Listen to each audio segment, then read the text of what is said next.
दोस्तों, रियलिटी क्या है? क्या हम केवल उसे रियल माने जिसे हम छू या देख सकते हैं, या फिर हम उसे भी रियल माने जिसे हम महसूस कर सकते हैं? तो फिर यादों का क्या? क्या हमारी यादें रियल होती हैं? क्या हम रियल हैं? क्या हो अगर मैं आपसे ये कहूँ कि आपके आसपास जो कुछ भी मौजूद है उसमें से कुछ भी रियल नहीं है? यानी कि न तो वो कंप्यूटर या मोबाइल रियल है जिसके थ्रू इस समय आप ये वीडियो देख रहे हैं, न ही आपके आसपास मौजूद वो ऑब्जेक्ट्स रियल हैं जिनका इस्तेमाल आप लगभग हर रोज़ करते हैं, और न ही वो लोग रियल हैं जिनके बीच आप रहते हैं।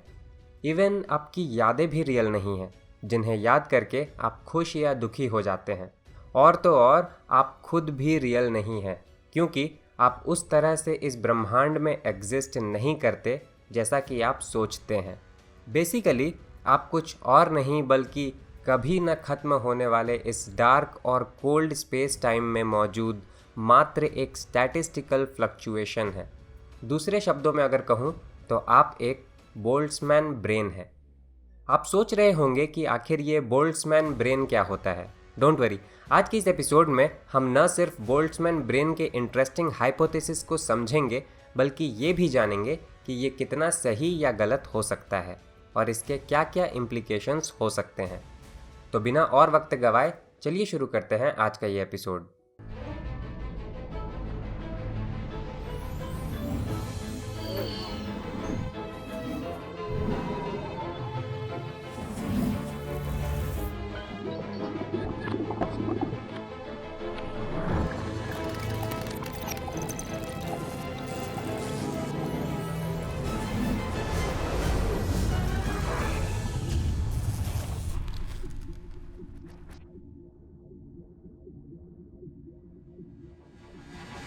दोस्तों, इस दुनिया में क्या रियल है और क्या नहीं, ये हम अपने सेंसेस की मदद से डिसाइड करते हैं। जैसे कि हम केवल उन्हीं ऑब्जेक्ट्स या फेनोमेनन को रियल मानते हैं जिन्हें या तो हम देख या छू सकते हैं, या फिर उन्हें सुन सकते हैं, या फिर उन्हें किसी और दूसरे तरीके से महसूस कर सकते हैं। इंटरेस्टिंग बात यह है कि अपने सेंसेस पर भी हम हर समय भरोसा नहीं कर सकते। कहने का मतलब ये है कि ज़रूरी नहीं कि जो चीज़ें हमें दिखाई देते हैं या जो आवाज़ें हमें सुनाई देते हैं हर समय वो सच ही हों। उदाहरण के तौर पे हल्यूसिनेशन से ग्रस्त लोगों को कई ऐसी चीज़ें दिखाई देती हैं जो असल में वहाँ होती ही नहीं। उसी तरह ऐसे लोगों को कई तरह की आवाज़ें भी सुनाई देती हैं जो वहाँ सचमुच में मौजूद भी नहीं होती। इन लोगों के लिए असल दुनिया और हल्यूसिनेशन में फ़र्क कर पाना भी नामुमकिन हो जाता है, क्योंकि जो कुछ भी उन्हें दिखाई या सुनाई देता है उससे वो इंटरैक्ट भी कर पाते हैं। इवन वीआर के ज़रिए भी हम अलग अलग तरह के एनवायरनमेंट्स को एक्सपीरियंस कर पाते हैं जो सच में वहाँ मौजूद नहीं होता। कहने का मतलब ये है कि हमारे सेंसेस को भी आसानी से मैनिपुलेट किया जा सकता है। अब अज्यूम कीजिए कि कोई ऐसी एंटिटी हो जो जब चाहे जैसे चाहे हमारे सेंसेस को मैनिपुलेट कर पाए, तो क्या हमें कभी ये पता चल पाएगा कि जो हम एक्सपीरियंस कर रहे हैं वो रियल है या नहीं? और अगर ऐसा होना संभव है तो इस बात की क्या गारंटी है कि जो हम अभी एक्सपीरियंस कर रहे हैं वो इल्यूजन नहीं बल्कि रियलिटी है? बोल्ट्जमैन ब्रेन एक प्रॉपर साइंस बेस्ड हाइपोथेसिस है जो लगभग इसी विषय पे आधारित है और दर्शाता है कि हमारा यूनिवर्स कितना मिस्टीरियस है।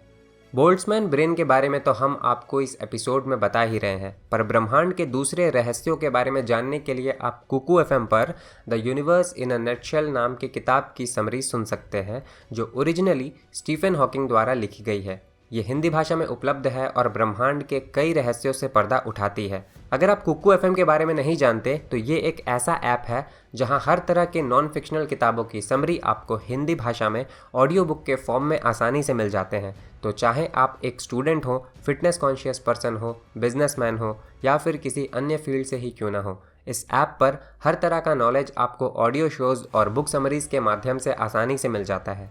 इस ऐप का इस्तेमाल मैं लगभग हर रोज़ करता हूं और आपको भी रेकमेंड करूंगा कि आप भी इसका इस्तेमाल करें।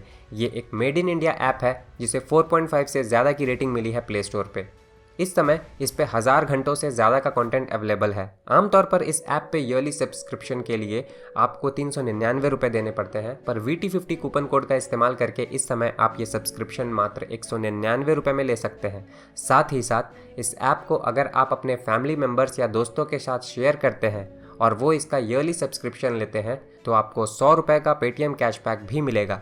तो इस ऑफ़र का लाभ उठाइए और अपने पैसे बचाइए। इस ऐप को डाउनलोड करने की लिंक और कूपन कोड मैंने इस वीडियो के डिस्क्रिप्शन में डाल दिए हैं। चलिए वापस आते हैं अपने टॉपिक पे और जानते हैं कि ये बोल्ट्जमैन ब्रेन आखिर होता क्या है। दोस्तों, इस ब्रह्मांड में कुछ भी होना केवल टाइम लिमिट के कारण ही असंभव होता है। यानी कि अगर अनलिमिटेड टाइम हो तो इस ब्रह्मांड में वो सब कुछ हो सकता है जो आप इमेजिन कर सकते हैं।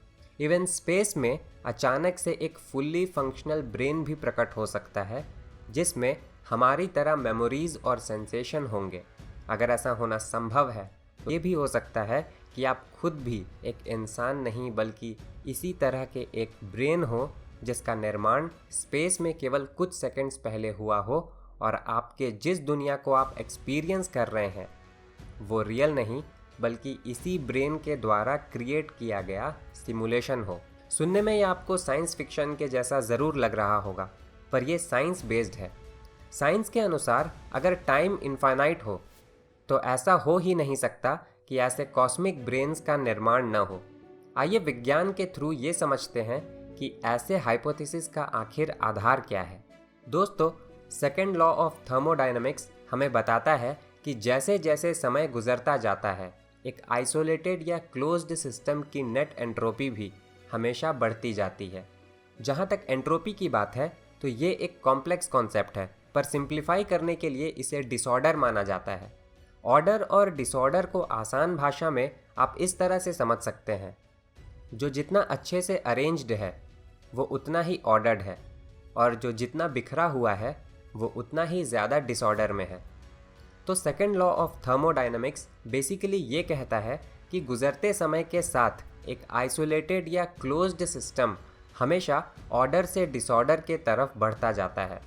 ऑर्डर्ड सिस्टम की एंट्रोपी हमेशा कम होती है और डिसऑर्डर्ड सिस्टम की एंट्रोपी हमेशा ज़्यादा। अगर आप ध्यान दें तो आप अपने इर्द गिर्द भी इस लॉ को फॉलो होता हुआ पाएंगे।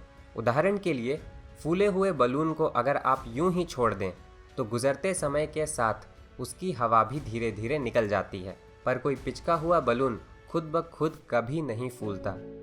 उसी तरह गर्म चाय या कॉफ़ी को अगर आप ऐसे ही छोड़ दें तो वो धीरे धीरे अपने आप ही ठंडी हो जाती है, पर ठंडी चाय या कॉफ़ी कभी भी अपने आप ही गर्म नहीं हो सकती।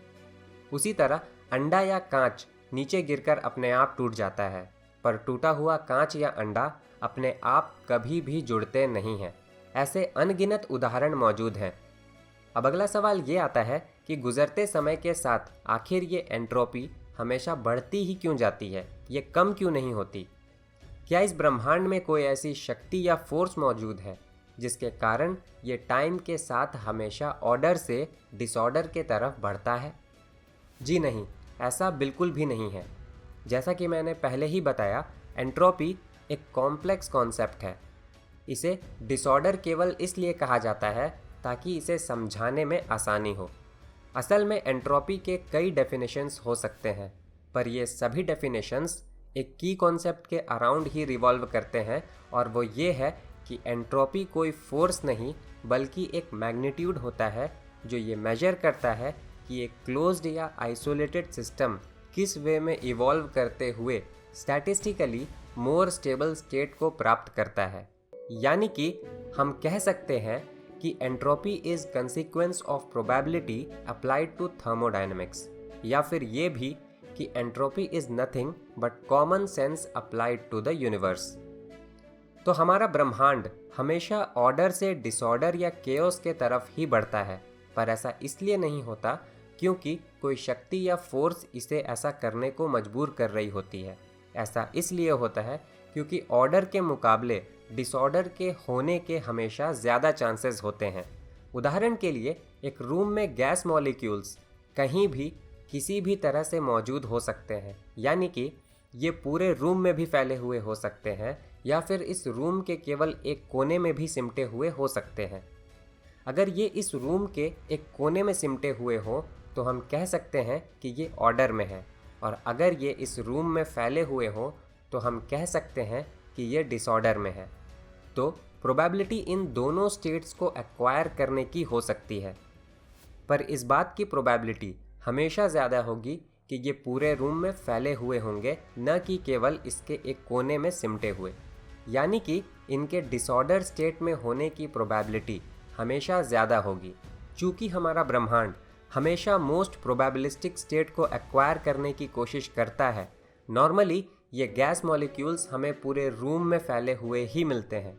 यानी कि गुजरते समय के साथ हमारा ब्रह्मांड हमें ऑर्डर से डिसऑर्डर के तरफ जाता हुआ नजर आता है। दूसरे शब्दों में कहूँ तो इसकी एंट्रोपी हमेशा बढ़ती हुई नजर आती है। क्योंकि एंट्रोपी कोई फिजिकल लॉ नहीं बल्कि एक स्टैटिस्टिकल लॉ है जो प्रोबेबिलिटीज़ पे बेस्ड होता है। टेक्निकली ये किसी चीज़ के होने की संभावना को पूरी तरह से नकारता नहीं है। अगर हम पिछले उदाहरण की ही बात करें तो हमने देखा कि गैस मॉलिक्यूल्स एक रूम के एक कोने में भी सिमटे हुए हो सकते हैं और पूरे रूम में फैले हुए भी हो सकते हैं। यानी कि प्रोबेबिलिटी इन दोनों के होने की है, पर ज़्यादा प्रोबेबल ये स्टेट है, इसलिए लिमिटेड टाइम में हमें हमेशा ये ही देखने को मिलेगा। इसलिए नॉर्मली हमें गैस मॉलिक्यूल्स हमेशा पूरे रूम में फैले हुए ही मिलते हैं। पर अगर हमारे पास अनलिमिटेड टाइम हो तो कभी ना कभी एक समय ऐसा भी ज़रूर आएगा जब ये गैस मॉलिक्यूल्स पूरे कमरे में फैलने के बजाय केवल इसके एक कोने में सिमट जाएंगे। यानी कि अगर टाइम अनलिमिटेड हो तो इस ब्रह्मांड में कहीं एंट्रोपी ब्रेक भी कर सकता है और हमें इस ब्रह्मांड के किसी भाग में लेस ऑर्डर स्टेट से हायर ऑर्डर स्टेट भी देखने को मिल सकता है, बशर्ते इसे बैलेंस करने के लिए ब्रह्मांड का कोई दूसरा भाग और ज़्यादा केओटिक हो जाए। यानी कि अगर टाइम अनलिमिटेड हो तो इस ब्रह्मांड में कई स्ट्रेंज चीज़ें हो सकती हैं, जिसमें स्पेस में कहीं अचानक से एक फुल्ली फंक्शनल ब्रेन का एग्जिस्टेंस में आ जाना भी शामिल है। अगर आप सोच रहे हैं कि एक फुल्ली फंक्शनल ब्रेन आखिर स्पेस में अचानक से अपने आप कैसे प्रकट हो सकता है, तो मैं आपको बता दूं कि हमारा ब्रेन कुछ और नहीं बल्कि एटम्स से मिलकर ही बना होता है।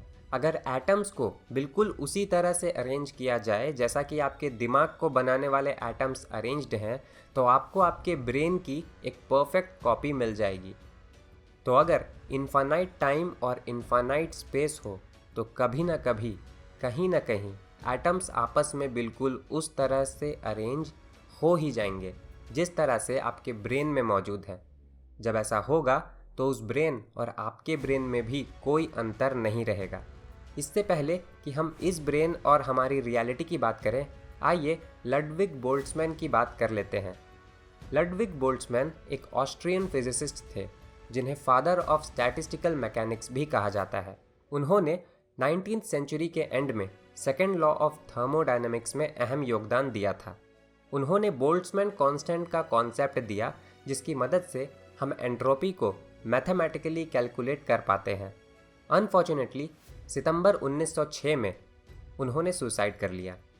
उन्होंने ऐसा क्यों किया, ऐसा कोई पक्के तौर पर नहीं जानता, पर साइंटिफिक कम्युनिटी द्वारा उनके काम को रिकॉग्नाइज न करना और उनके इनोवेटिव आइडियाज़ का लगातार मजाक उड़ाना इसका कारण हो सकता है। पर उनके कौन कौन से आइडियाज़ थे जिनके वजह से उनका मजाक उड़ाया जा रहा था, ये समझने के लिए आपको मिड और लेट 19th सेंचुरी के कॉन्टेक्स्ट को समझना होगा। दरअसल उस समय तक बिग बैंग थ्योरी के बारे में किसी ने सोचा भी नहीं था, इसलिए फिजिसिस्ट ये जानने की कोशिश में लगे हुए थे कि आखिर हमारे ब्रह्मांड का निर्माण कैसे हुआ होगा। इस सवाल का जवाब देने के मकसद से अलग अलग फिजिसिस्ट अपने अलग अलग हाइपोथेसिस पब्लिश कर रहे थे। लडविग बोल्ट्जमैन भी इस फील्ड में योगदान देना चाहते थे, इसलिए उन्होंने भी अपनी एक हाइपोथेसिस पब्लिश की। चूँकि उन्हें थर्मोडायनेमिक सब्जेक्ट में महारत हासिल थी, ब्रह्मांड के निर्माण से संबंधित उनका हाइपोथेसिस भी इसी पे आधारित था। एंट्रोपी को स्टडी करने के बाद बोल्ट्जमैन ये जान चुके थे कि गुजरते समय के साथ हमारा यूनिवर्स हमेशा ऑर्डर से डिसऑर्डर के तरफ बढ़ता जाता है।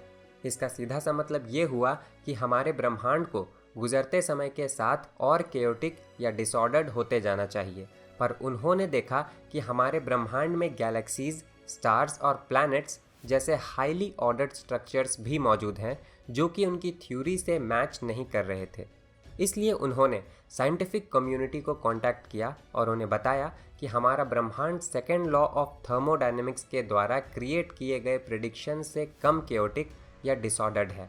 ये अनयूजुअल था क्योंकि ये इस बात की ओर इशारा कर रहा था कि किसी वे में हमारे ब्रह्मांड के ये भाग डिसऑर्डर से ऑर्डर के तरफ बढ़े होंगे। ऐसा होने का मतलब था कि किसी पॉइंट ऑफ टाइम में ब्रह्मांड के इन भागों की एंट्रोपी भी ब्रेक हुई होगी। चूँकि हमने इस ब्रह्मांड में कहीं भी एंट्रोपी को ब्रेक होते कभी नहीं देखा था, इस संभावना के बारे में सोचना भी मुश्किल था। पर बोल्ट्जमैन ये जानते थे कि एंट्रोपी का ब्रेक होना असंभव कतई नहीं है। केवल लिमिटेड टाइम होने के कारण ही ऐसा होना हमें असंभव लगता है और हम ऐसा होते हुए देख नहीं पाते। पर अगर अनलिमिटेड टाइम हो तो ऐसा बिल्कुल हो सकता है। इसी बेसिस पर उन्होंने ब्रह्मांड के निर्माण से संबंधित अपनी हाइपोथेसिस भी दी। ये हाइपोथेसिस क्या थी, आइए इसे एक उदाहरण से समझते हैं। आपको हमारा रूम में मौजूद गैस मॉलिक्यूल्स वाला उदाहरण तो याद होगा ही। हमने देखा था कि लिमिटेड टाइम में गैस मॉलिक्यूल्स हमेशा पूरे रूम में ही फैले हुए हमें मिलेंगे। इसलिए अगर कोई ये कहे कि ये गैस मॉलिक्यूल्स पूरे रूम में न फैलकर केवल एक कोने में ही सिमटे रह जाएंगे तो हमें लगेगा कि ये क्या बकवास है, ऐसा होना तो असंभव है। पर मेरा यकीन मानिए, ऐसा होना असंभव बिल्कुल नहीं है। भले ही हम ये कह सकते हैं कि ऐसा होने के चांसेस लगभग न के बराबर हैं, पर यह असंभव नहीं है। अगर हमारे पास अनलिमिटेड टाइम हो तो कभी ना कभी ऐसा ज़रूर होगा। ठीक उसी प्रकार एक मेटा यूनिवर्स भी हमेशा से मौजूद था, जिसे आप मदर यूनिवर्स भी कह सकते हैं। पर यह हाईली केओटिक या डिसऑर्डर्ड था, यानी कि इसमें गैलेक्सी, स्टार्स, प्लैनेट्स जैसे कोई भी ऑर्डर्ड स्ट्रक्चर्स एग्जिस्ट नहीं कर सकते थे। हाईली डिसऑर्डर्ड यूनिवर्स में किसी ऑर्डर्ड फ्लक्चुएशन का निर्माण होना लगभग असंभव होता है। पर जैसा कि मैंने पहले ही बताया, लगभग असंभव होने का मतलब ये नहीं कि ऐसा हो ही नहीं सकता। जिस तरह पिछले उदाहरण में गैस मॉलिक्यूल्स रूम के केवल एक कोने में सिमट कर डिसऑर्डर से ऑर्डर स्टेट के तरफ कभी ना कभी जा सकते हैं, उसी तरह अनलिमिटेड टाइम की मौजूदगी के कारण एक हाईली केओटिक मेटा यूनिवर्स में भी कभी ना कभी एक ऑर्डर्ड स्टेट, या बेहतर होगा ये कहें कि ऑर्डर्ड फ्लक्चुएशन का निर्माण ज़रूर होगा। इस हाईली ऑर्डर्ड स्टेट से ही आज का हमारा मौजूदा ब्रह्मांड बना है। चूँकि एंट्रोपी इस ब्रह्मांड को हमेशा ऑर्डर से डिसऑर्डर के तरफ जाने की बात करता है, एक हाईली डिसऑर्डर्ड या केओटिक मदर यूनिवर्स में एक ऑर्डर्ड फ्लक्चुएशन के निर्माण होने का मतलब है उस मदर यूनिवर्स के किसी भाग में एंट्रोपी का ब्रेक होना। यानी कि दूसरे शब्दों में हम ये कह सकते हैं कि बोल्ट्जमैन का ये मानना था कि हमारे ब्रह्मांड का निर्माण एक बेहद ही विशाल और हाईली डिसऑर्डर्ड मदर यूनिवर्स के किसी भाग में एंट्रोपी के ब्रेक होने के कारण हुआ था। उनके इस हाइपोथेसिस का साइंटिफिक कम्युनिटी ने खूब मजाक उड़ाया।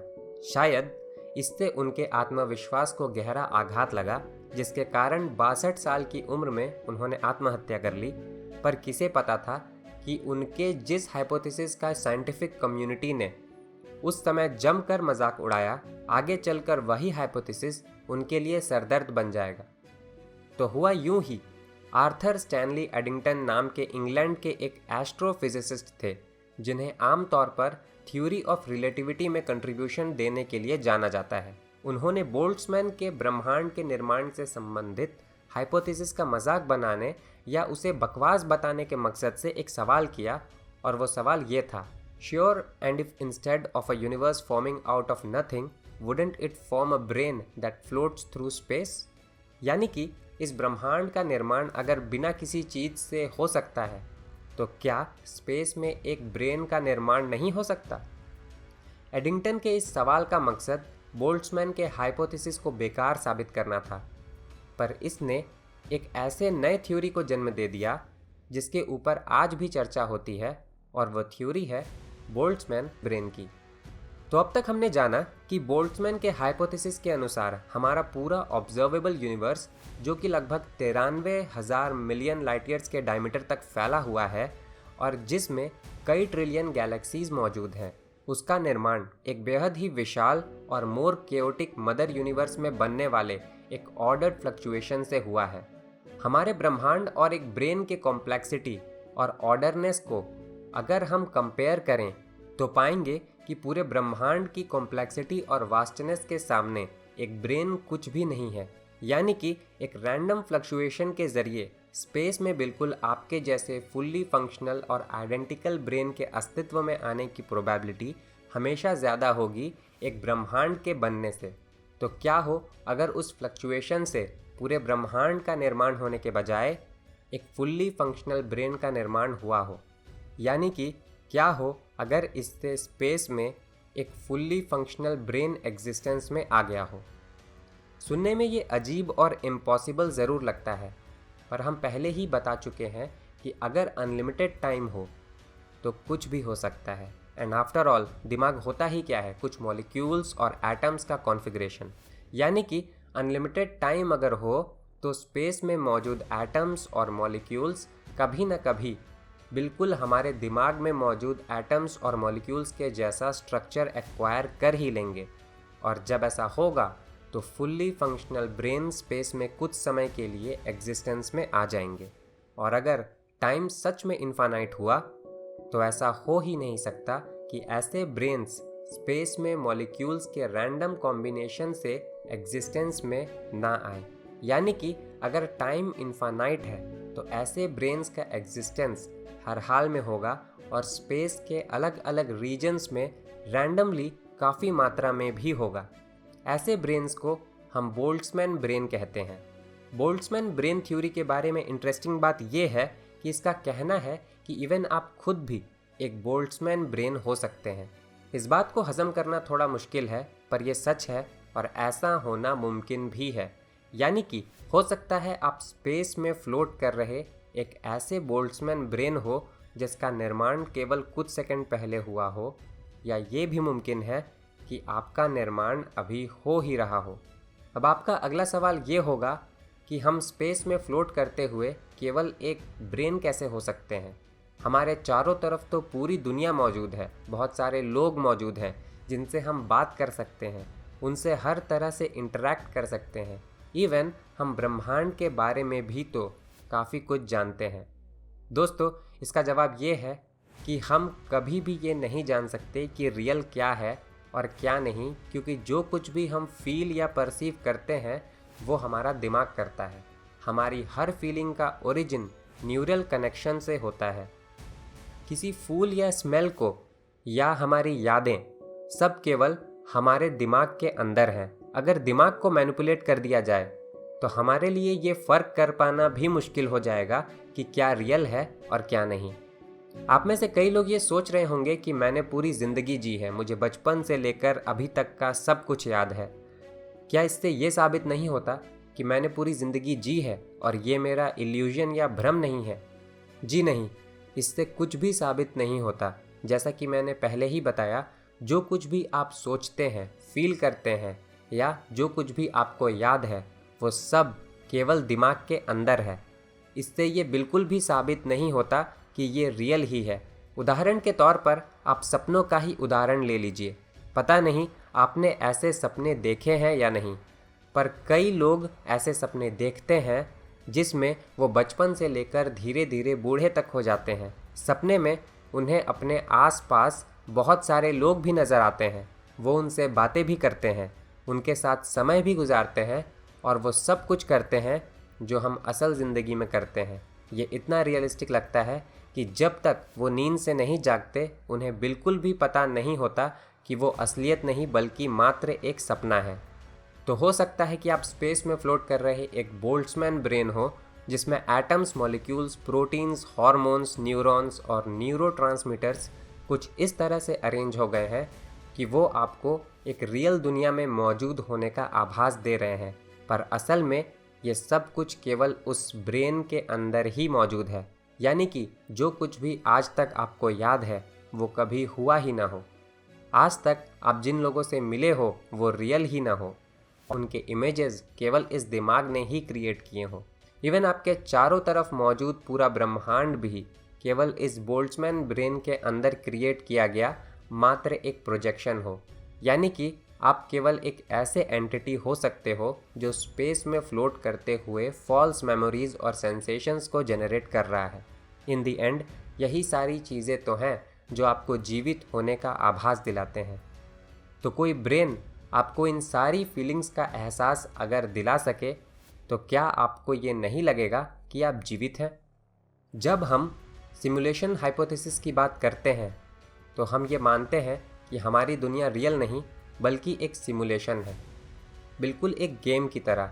इसमें यह सवाल आता है कि अगर हम एक सिमुलेशन के अंदर मौजूद हैं तो इस सिमुलेशन को आखिर बनाया किसने? अगर किसी ने इस सिमुलेशन को बनाया है तो इस बात की क्या गारंटी है कि हमें बनाने वाला खुद किसी सिमुलेशन में नहीं और ये लूप चलता ही जाता है और हमें अपने सवाल का जवाब नहीं मिल पाता। पर बोल्ट्जमैन ब्रेन में हमें ऐसी कोई परेशानी देखने को नहीं मिलती, क्योंकि इसे बनने के लिए किसी एंटिटी की भी कोई ज़रूरत नहीं होती। इसका निर्माण अपने आप ही स्पेस में कहीं एंट्रोपी के ब्रेक हो जाने के कारण होता है और एक बार जब एक फुल्ली फंक्शनल ब्रेन अस्तित्व में आ जाता है तो वो खुद ब खुद ही इल्यूजन्स क्रिएट कर लेता है। तो क्या हो अगर आप रियल में न होकर मात्र एक बोल्ट्जमैन ब्रेन हो? क्या हो अगर इस वीडियो को बनाने वाला यानी कि मैं खुद भी एग्जिस्ट नहीं करता और केवल आपके उस दिमाग का मात्र एक प्रोजेक्शन हूँ? चूँकि मैं जानता हूँ कि मैं एग्जिस्ट कर रहा हूँ, मैं खुद को एक बोल्ट्जमैन ब्रेन मानना ज़्यादा पसंद करूँगा, ये मानने के बजाय कि मैं आपके उस दिमाग का मात्र एक प्रोजेक्शन हूँ। स्टैटिस्टिकली स्पीकिंग आप सचमुच बोल्ट्जमैन ब्रेन हो सकते हो, पर ज़्यादातर वैज्ञानिक मानते हैं कि इस ब्रह्मांड में कुछ तो ऐसा ज़रूर होगा जो बोल्ट्जमैन ब्रेन को बनने से रोकता होगा, क्योंकि अगर ऐसा नहीं हुआ तो पूरी मानवता के अस्तित्व पर ही एक गहरा प्रश्न चिन्ह लग जाएगा। अमेरिकी फिजिसिस्ट शॉन कैरोल का मानना है कि बोल्ट्जमैन ब्रेन्स इस ब्रह्मांड में एग्जिस्ट नहीं करते। वो ऐसा क्यों मानते हैं, इसे किसी और एपिसोड में जानेंगे। दोस्तों, आज की इस एपिसोड में बस इतना ही। आशा करता हूँ कि आपको इसमें कुछ नया जानने को ज़रूर मिला होगा। अगर आपको ये वीडियो पसंद आया तो इसे लाइक करना ना भूलें। अगर आप इस चैनल पर नए हैं तो इसे सब्सक्राइब ज़रूर कर लें। तो दोस्तों, आपसे जल्द मुलाकात होगी अगले एपिसोड में। तब तक के लिए नमस्कार।